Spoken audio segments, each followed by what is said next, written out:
নবীজি বলেছেন দায়ুসের জন্য জান্নাত হারাম, তাহলে দায়ুস কখনোই জান্নাতে প্রবেশ করবে না?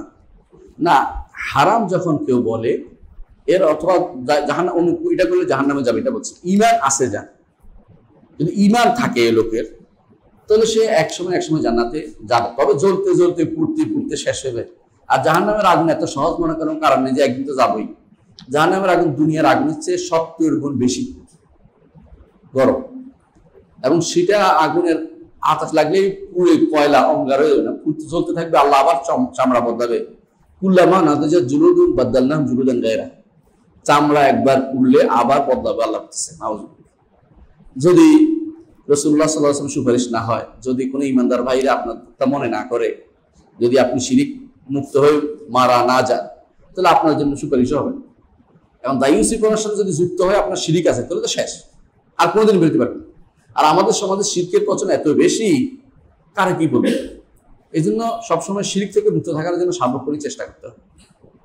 শিরিক, বড় কুফরি, বড় নিফাক, এই 3 জিনিস যদি কোনো ব্যক্তি মুক্ত না থাকতে পারে, আখিরাতে কোনোদিন মুক্তি পাবে না, সে চিরস্থায়ী জাহান্নামে যাবে। বড় শিরিক, বড় কুফরি, বড় নিফাক, এগুলি কোথায় পাবেন? শিখের জন্য জানতে হবে, তাই না?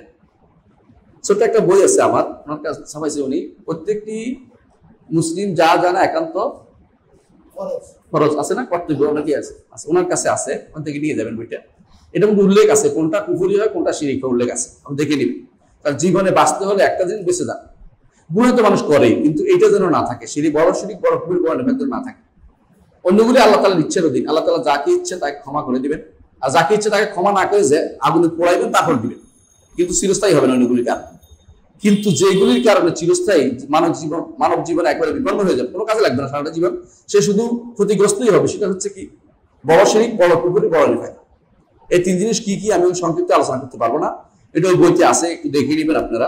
আলহামদুলিল্লাহ ইন্টারনেটও পাবেন, আমাদের islamhouse.com দেখবেন, www.islamhouse.com বইটা আছে, যার কাছে মোবাইলে নামিয়ে নিতে পারেন, দেখতে পারেন যে আসলে কোনটা করলে আর আশা নাই মানুষের, তবে আশা আছে। যতক্ষণ তওবা করবেন আল্লাহ আবার আপনাকে গ্রহণ করে নেবেন।